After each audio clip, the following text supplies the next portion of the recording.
얼마 전까지만 해도 나보다 못하다고 생각했던 친구가 남들이 다 부러워하는 자산가가 되어 있다는 소리가 들립니다. 설마 그 녀석이? 나와 같이 일을 시작한 친구인데 그럴 리가 없어 라며 처음엔 애써 현실을 부정합니다. 그날 이후로 친구는 뭔가 자신이 있어 보입니다. 입은 옷은 허름하고 차는 구형 아반떼를 타고 다녀도 그 녀석의 눈은 항상 빛나고 입은 웃고 있는 것만 같습니다. 그 모습이 마치 나를 놀리고 있는 것 같죠.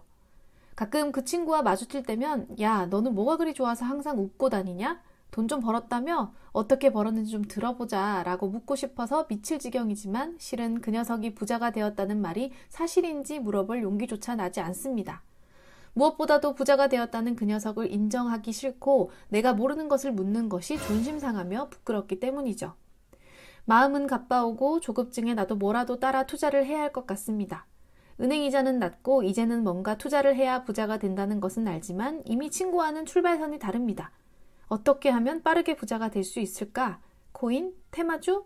이건 암만 생각해도 아닌 것 같고 종잣돈을 모아 투자하라고 하지만 종잣돈을 모으기에는 매달 나가는 외제차 할부금과 허세 넘치는 씀씀이로 돈 모으는 것이 쉽지 않습니다.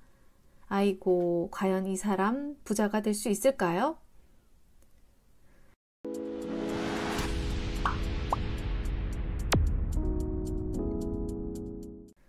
이야기의 주인공이 앓고 있는 병들을 진단해 봅시다. 체면만 차리는 거칠애병, 척하는 척병, 인정하기 싫어하고 바꾸지 않는 태도인 초지일관병, 생각 없이 서두르기만 하는 빨리병까지 이 짧은 이야기 속에 나오는 많은 병들이 우리들의 마음과 많이 비슷하죠?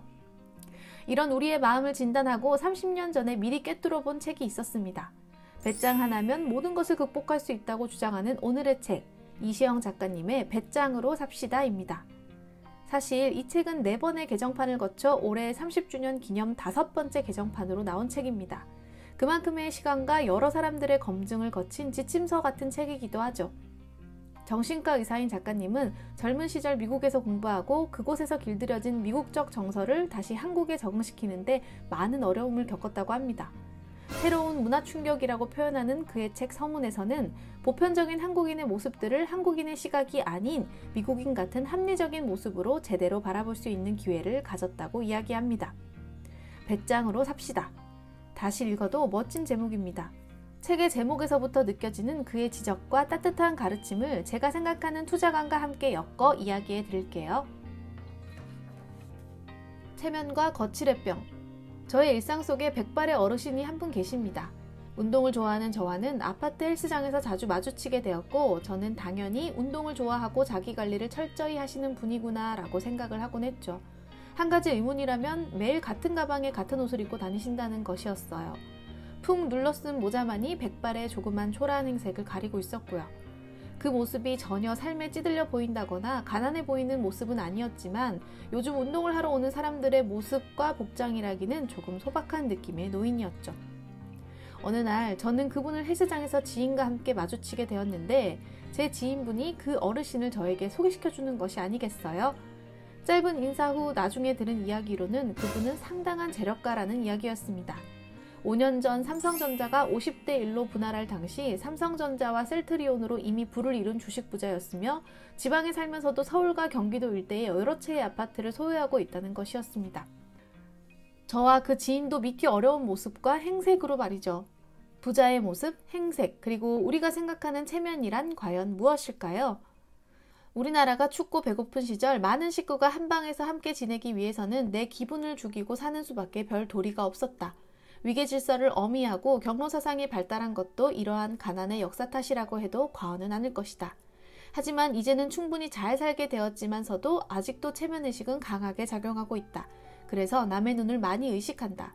체면은 있어야 하고 지켜야 하지만 이것이 너무 강하게 작용하여 일상 행동에 지장을 초래한다면 문제가 된다. 체면과 명예를 혼동하게 된다는 것이다. 서양의 경우 백만장자도 선술집에 간다. 자기가 좋아하는 이상 아무데고 상관하지 않는다. 아들의 결혼식은 간소하게 치른다. 선민보다 더 간소하게 말이다. 부모의 장례도 소박하다. 왜냐하면 서양 사람들은 체면보다 명예를 중시하기 때문이다. 아예 체면의식이란 걸 찾아볼 수도 없다. 명예란 남이야 뭐라든 내 생각이다. 남의 눈에 좌우되는 게 아니고 내 마음이다.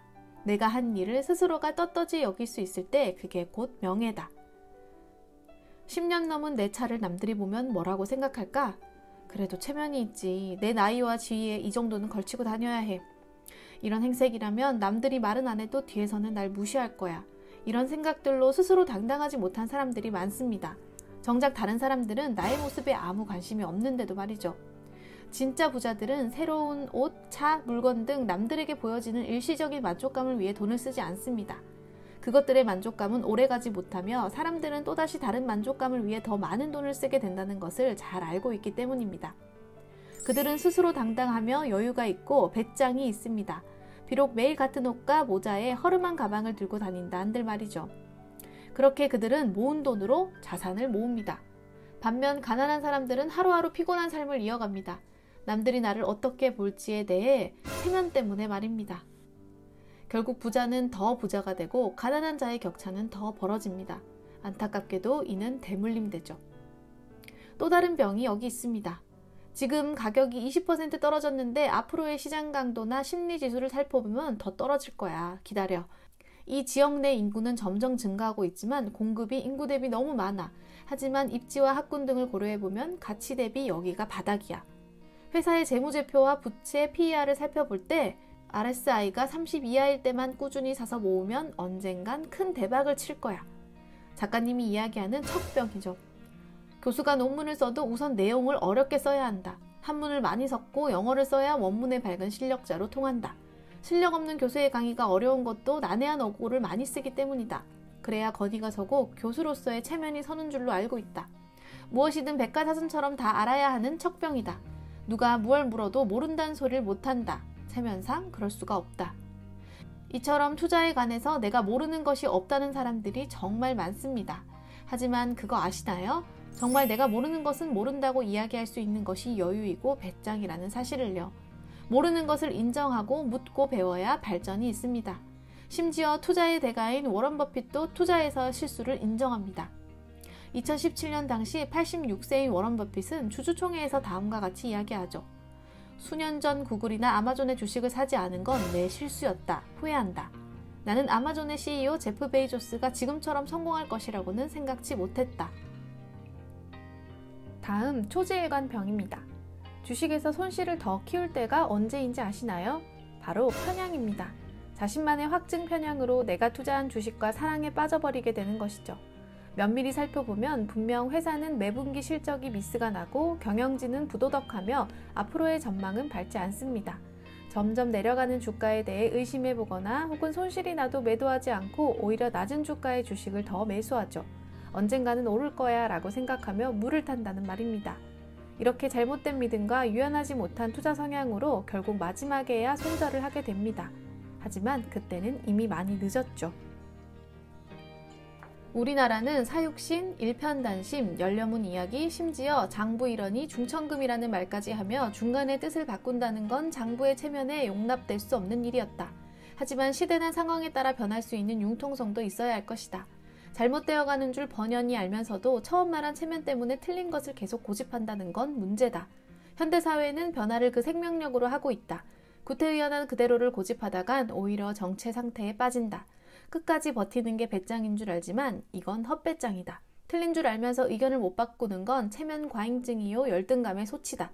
생각을 바꿀 수 있는 게 인간의 권리다. 마지막으로 빨리병.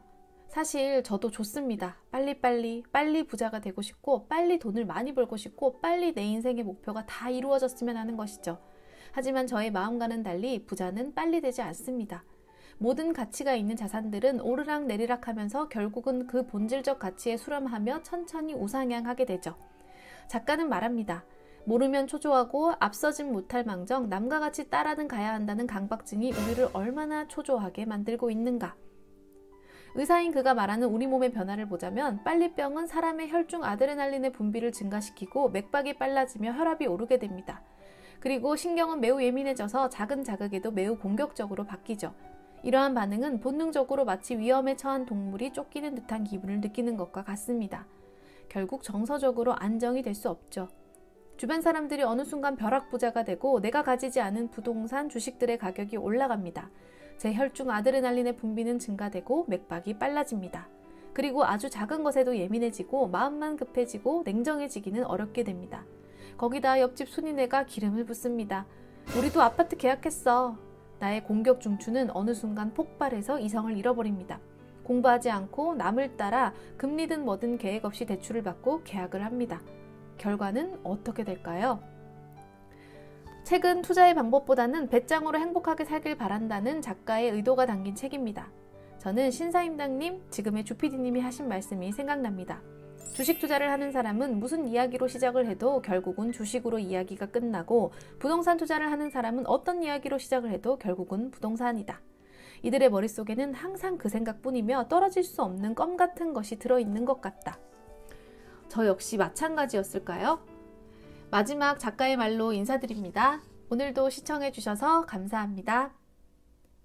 남의 눈을 의식해 체면이라는 명분, 내실보다는 형식, 자존심과 위신만을 내세우니 정작 자신은 병들어 곱는 것을 모르는 이들이 많다. 다소 뻔뻔하고 채신머리 없어 보여도 자신의 감정에 솔직하고 당당하게 사는 사람들이 삶에 대한 만족도와 자존감도 높다. 속이 꽉 찬 사람일수록 형식에 구애받지 않는 법이므로 융통성 있게 굽히기도 하고 질 줄 아는 배짱도 있어야 한다. 지나치게 남을 의식하는 것만 고쳐도 우리는 지금보다 훨씬 더 행복하게 살 수 있다.